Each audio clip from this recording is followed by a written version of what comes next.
Welcome to the Entangled Cynic, episode 10. As usual, there will be some not suitable for work content. Today's episode, when life hands you a pile of shit. When my brother and I were kids, our mom was married to a guy who was one of those kind of folks whose moods were, let's just say, less than stable. So our default expectation when he was home was, out of necessity, he's going to be pissed. Didn't matter what about. So whenever Mom would take us out to a movie or to the mall or to Grandma and Pop's, and our return time happened to be after 5 p.m., once we got onto the main road toward our street, the question was, is he going to be there? Their answers, respectively, were almost always, no. This was out of hope. Wishful thinking. My answer was almost always, he'll be there. One day my brother got so sick of me saying that, he called me a pessimist. My surprised reaction was to tell him, I'm not a pessimist, I'm a realist. The odds are that he'll be there, so we better expect it. Over the years, I've refined that particular definition of my expectations from realist to pragmatic optimist. It's more accurate. My response to my brother's criticism, though, at the time, I was probably about 10 when this conversation happened, was to be stunned silent. Same with my mom. See, I wasn't given to pragmatism. My nature was to climb into fantasy in whatever medium I could, books, movies, cartoons, my imagination, and stay there as long as I could. But survival has a way of making sure you know the score in the real world. And up until that moment, I don't think either of them realized that I actually saw the truth of how things were, that I actually did know the score, and I also had a strategy for surviving it. Now, mind you, that strategy was pure reflex. There wasn't a whole lot of thought necessarily behind it. Pure intuition, pure reflex. But I did know, or they knew, that somewhere inside there was a daughter, a sister, whose processes neither of them had realized was there. Neither did I, frankly. One whose processes neither of them could truly fathom. Neither could I, really. Who am I? I'm who I've always been.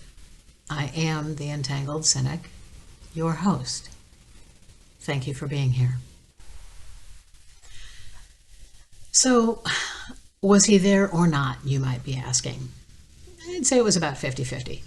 Depended on whether or not he'd gone to the track after work. But let's leave the past behind and fast forward about 44 years to this past week. See, I had a doctor day this past week, my semi-annual visits to check my aging and rusting systems. Another thing you should probably know, I used to have phenomenal eyesight. My mother especially, and especially when she needed something found, would call me Eagle Eyes. I could go into our living room, carpeted in gold shag, and find an earring back she'd dropped. Always within 30 seconds to a minute, most often without needing to get down on the floor to look. Sadly, this is no longer so. See, I'm a type 2 diabetic. It runs in my family. Because my family taught my brother and I how to eat, then punished us for enjoying it, but that's a whole nother story for a whole nother time. So I wear glasses, and thanks to the diabetes, wound up with some other eye problems, namely retinal detachment.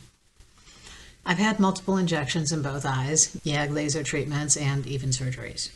So last week I found out that I need to have another injection in one of my eyes, and more laser treatments. The previous week, the AC went out in my car.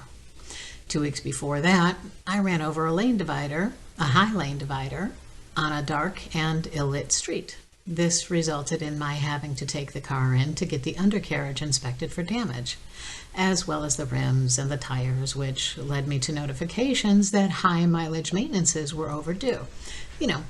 Brake fluid, coolant, transmission fluid, etc. And a couple of other things. So since I was there, I told them, just do it. And bump, bump, put it on the card.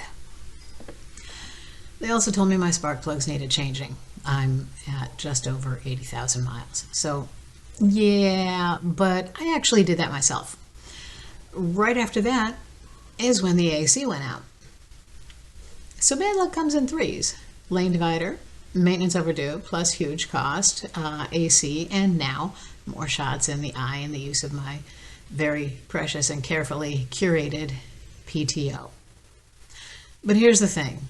Believe me, I wanted nothing more than to shake my fists at the sky. Every now and again I do engage in a little bit of melodrama. I wanted to cry and scream, "Why the fuck are you doing this to me?" like any normal person would. But that little voice in the back of my brain whispered, "We're not normal." And that's when the other side of the list came into focus. Yeah, I know, visual pun, but what the hell, right?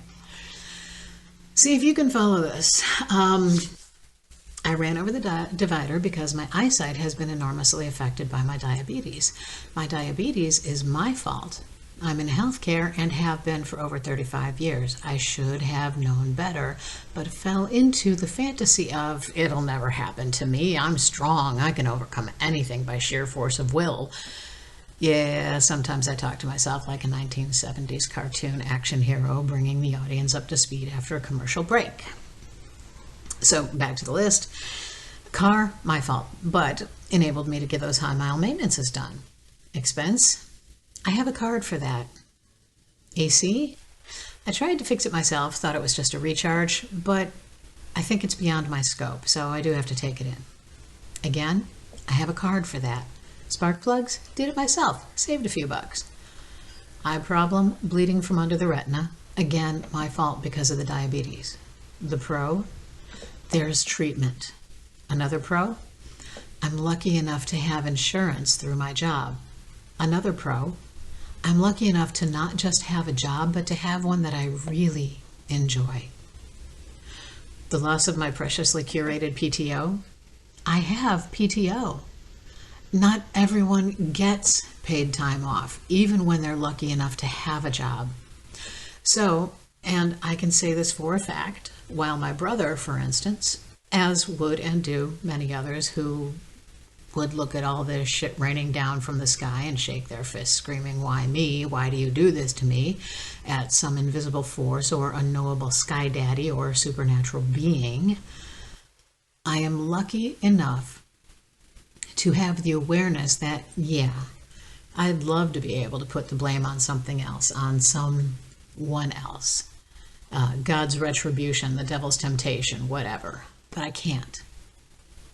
The honest part of me, the pragmatic part of me knows and forces me to see that I am responsible for every bit of this drizzle of shit into my life.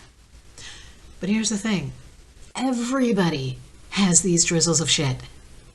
Sometimes they're storms too. But what do you do with it? What you do with it is 100% up to you. Me, one of my many coping strategies, aside from eating, yes, it's my lifelong downfall / the lesson that I have to learn, I guess, against instant gratification. So eating, avoidance, holding my nose and just getting it done. My best coping mechanism is to tend to my plants when I'm not snuggling my dog too much. I'm good with many kinds of house plants, and I'm learning more about outdoor flowers like zinnia and coneflowers and stuff. Not so good with herbs yet, but I'll get there. And I'm carefully observing my first ever orchid. Keep your fingers crossed for me on that one, please. All the rest, I've made the appointments, gonna do what's necessary, pay the bills as I can, and every single day continue to remind myself that I am so fortunate, so lucky, so grateful to have all the things I do. I still have my feet. I still have my sight, knock wood. I have a deeper appreciation of what it means to hold responsibility for my life in my own hands. If I listed all the blessings I see in my life every day, you'd think I was bragging, but I'm not. I'm just starting to see things for what they really are. There's a score beyond the measures of human motives, and I'm starting to see more and more, the older I get, how it's really kept. The sun comes up, the breeze blows, the moon goes through its cycles. There are storms, there's destruction, there's rebuilding, there's despair, ennui, like our text in The Never-Ending Story. Sorry, don't go there, because I can see it in my head, and I know you can too. There's clawing your way out of it, only to wind up in the face of an oncoming, full-force shitstorm. So, what I've learned so far about that storm, scrape it off, collect it, and save it. For what, you might ask? Because when the time of growth has its season again, you're going to need some fertilizer, and the universe has just graced you with more than enough for your garden. So, when life hands you a pile of shit, fertilize something. That's all I got for today. Thank you for being here. Please like, share, and subscribe, and if any of this rings or rang true for you, I'd love to hear your story in the comments.